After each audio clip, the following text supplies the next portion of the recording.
Hello everyone, இன்றைக்கி sweet செய்யலாம். Winter special carrot halwa. இது கண்டிப்பாக வின்டர்ஸில் குளிர் காலத்தில் ட்ரை பண்ணுங்கள். ரொம்ப யம்மியான டிஷ். கேரட்டை கிரேட் பண்ணிவிடுங்க. உங்களுக்கு ரெட்டு கேரட் கிடச்சா ஓகே, இல்லைன்னா ஆரஞ்ச் கேரட் ஃப்ரெஷ்ஷாக இருக்கணும். அது கிரேட் பண்ணிவிடுங்க. ஒரு குக்கரில் கேரட்ஸ் போடுங்க. அதில் பால் ஊற்றிடுங்க. 3 to 4 விசில்ஸ் வரட்டும். அதுக்குள்ளே இன்னொரு பக்கம் கடாய் எடுங்க. ஹெவி பேஸ் கடாயாக இருக்கணும். இல்லை எதுனா பாத்திரம் இருந்தால் கூட ஹெவி பேஸ், கீழே பேஸ் ஹெவியாக இருக்கணும். இல்லைன்னா தீஞ்சு போயிடும். ஹல்வா தீஞ்சு போயிடும். ஏன்னா இது ரொம்ப நேரம் நம்ம வேக வைக்க போகிறோம், ட்ரை ஆக்க போகிறோம். ஒரு கடாயில் நெய் ஊற்றுங்க. பால்கோவா ஸ்வீட்டாக இருந்தால் சரி, இல்லைன்னா ஸ்வீட் இல்லாமல் கூட கிடைக்கும் ப்ளெயின் கோவா, அதுவும் நீங்கள் போடலாம். இல்லை மில்க் மேட் இருந்தால் மில்க் மேட் கூட போடலாம். இந்த மாதிரி கடாயில் நெய் ஊற்றிட்டு கோவா போடுங்க. நல்லா மிக்ஸ் பண்ணுங்கள். இது வேகணும். இதுலேயே நீங்கள் ட்ரை ஃப்ரூட் பவுடரும் போடலாம்.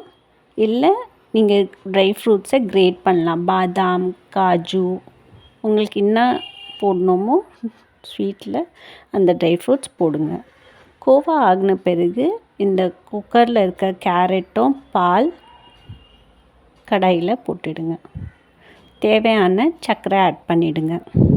இது இப்போ ட்ரை ஆக்க போகிறோம். இதை மிக்ஸ் பண்ணிகிட்டே இருங்க. மீடியம் ஃப்ளேம்லே இருக்கட்டும், ஹை ஃப்ளேம் வைக்காதீங்க. ஸ்லோ அண்ட் மீடியமில் தான் இருக்கணும். இதை நல்லா மிக்ஸ் பண்ண போகிறோம். லாஸ்ட்டில் ஏலக்காய் பவுடர், குங்குமம் பூ வேணும்னா கூட நீங்கள் போடலாம். தேவைப்பட்டால் போடுங்க. என் சேனலை கண்டிப்பாக சப்ஸ்கிரைப் பண்ணுங்கள். வின்டர்ஸில் இந்த டிஷ்ஷை கண்டிப்பாக ட்ரை பண்ணி பாருங்கள். ரொம்ப யம்மியான டிஷ். கண்டிப்பாக சேனலை சப்ஸ்கிரைப் பண்ணுங்கள். இந்த மாதிரி மிக்ஸ் பண்ணிகிட்டே இருக்கணும். ஹெவி பேஸ் பாத்திரம் தான் நீங்கள் எடுக்கணும். இது ட்ரை ஆகிடும். ரொம்ப யம்மி டேஸ்ட்டாக இருக்கும். கண்டிப்பாக ட்ரை பண்ணி பாருங்கள். இது கொஞ்சம் டைம் கன்சியூமிங் தான், ஆனால் ரொம்ப யம்மியான டிஷ். வீட்டிலையே கேரட் ஹல்வா ஈஸியாக செஞ்சுக்கலாம். நீங்கள் ட்ரை ஃப்ரூட் பவுடர் போடணும் பிடிக்கலைன்னா கூட போட வேணாம். நீங்கள் ப்ளெயின் கேரட் ஹல்வா கூட செஞ்சு சாப்பிட்லாம். இதில் தேவைப்பட்டால் சர்க்கரை போடுங்க. இல்லை ரொம்ப ஸ்வீட்டாக கோவா இருக்குன்னா ஸ்வீட் சர்க்கரை போடாதீங்க. பாருங்கள், இந்த மாதிரி ட்ரை ஆகிடும். என் சேனலை கண்டிப்பாக சப்ஸ்கிரைப் பண்ணுங்கள். இந்த டிஷ்ஷை ட்ரை பண்ணுங்கள். கமெண்ட் பண்ணுங்கள். லைக், ஷேர் பண்ணுங்கள்.